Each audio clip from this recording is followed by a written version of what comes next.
Qu'est-ce que vous faites? Non, non, arrêtez, arrêtez, arrêtez! Ah, s'il vous plaît!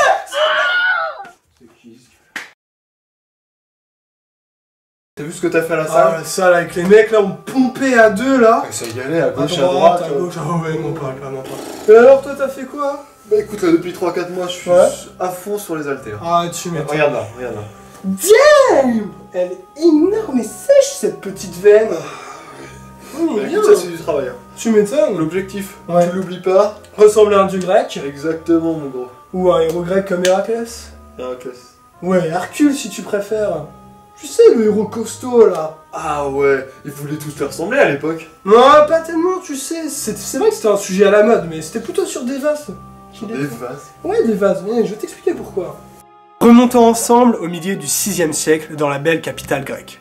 Bon, tu vois, à cette époque, Pisistrate, il est seul à diriger la ville. Il souhaite la renouveler. Et c'est surtout sous son influence qu'elle va devenir la plus grande puissance du monde grec.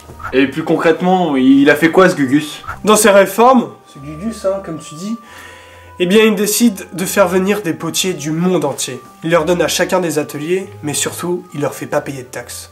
Et ça c'est plutôt cool, hein, qu'on n'a pas de taxes à payer. Allez, allez, continue à nous dire que c'était mieux avant. Ouais, si tu veux, mais il attire logiquement de nombreux artisans qui reçoivent un quartier au nord-ouest d'Athènes, le quartier du Kéramikos.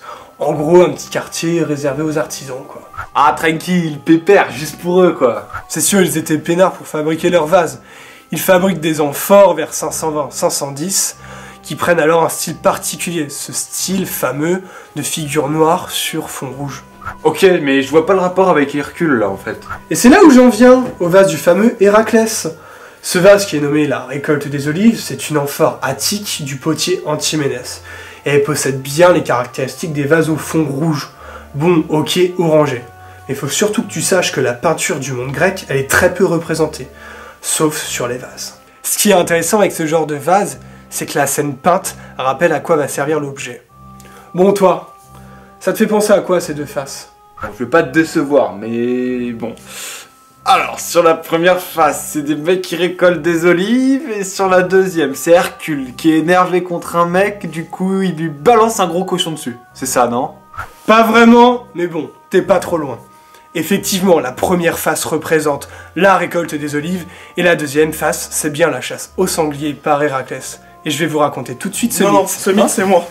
Alors c'est très simple le mythe du sanglier. Ça commence par un petit cochon qui est élevé par des loups dans la région de Montargis. Là, t'as un chasseur qui arrive, qui copule avec le cochon. Ça donne un sanglier. Le sanglier, il va tuer Héraclès. Comment? C'est très simple. Avec une lance qui lui enfonce très profondément dans les... Wow, c'est vraiment n'importe quoi là. On va passer tout de suite à autre chose. Ok, mais là, je vois toujours pas le rapport avec les deux faces, tu m'expliques? Il y a plusieurs interprétations possibles.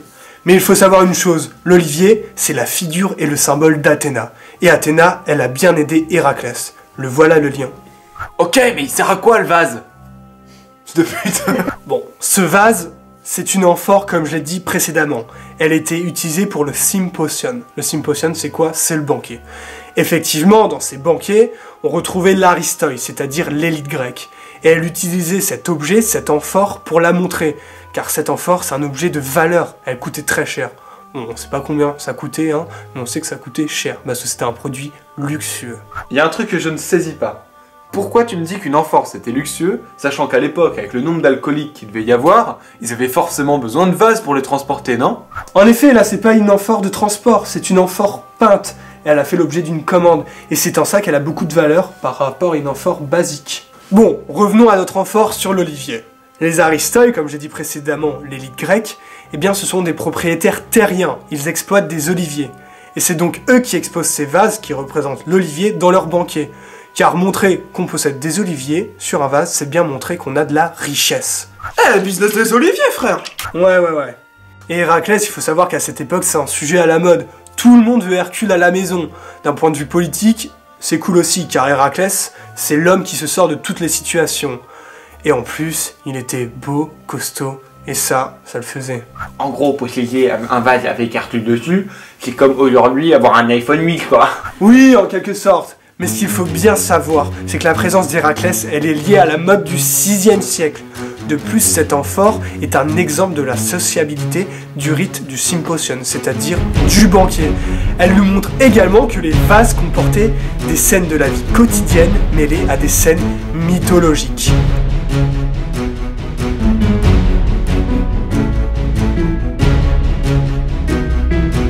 Eh mais les gars, j'ai pas tout compris en fait, vous pouvez répéter? Attends, toi tu dégages. Ouais, tu dégages.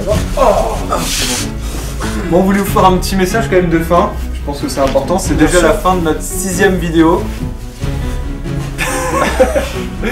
Du coup, bah, on continue à le faire avec tout autant de plaisir qu'au début. Et de rire. Et de rire, même si on se tape pas mal de fou rire. Heureusement, on vous communique pas tous les best-of parce que là, je crois qu'il y en aurait beaucoup trop. Beaucoup trop, bien sûr. Mais merci d'être là, merci de commenter, de partager, de vous abonner et surtout de regarder. Ouais. Mais comme d'habitude, notre message restera le même. De rester curieux. De rester évidemment. curieux, bien sûr. Et n'oubliez pas qu'on a plein d'autres vidéos. En réserve, sous la main. Ouais, plein d'autres vidéos à venir. Donc n'oubliez pas de vous abonner pour voir les prochaines qui vont arriver. Merci de votre soutien, on en a vraiment besoin. Et bah on peut se dire à la prochaine du coup. À la prochaine, Salut. merci, au revoir. Salut.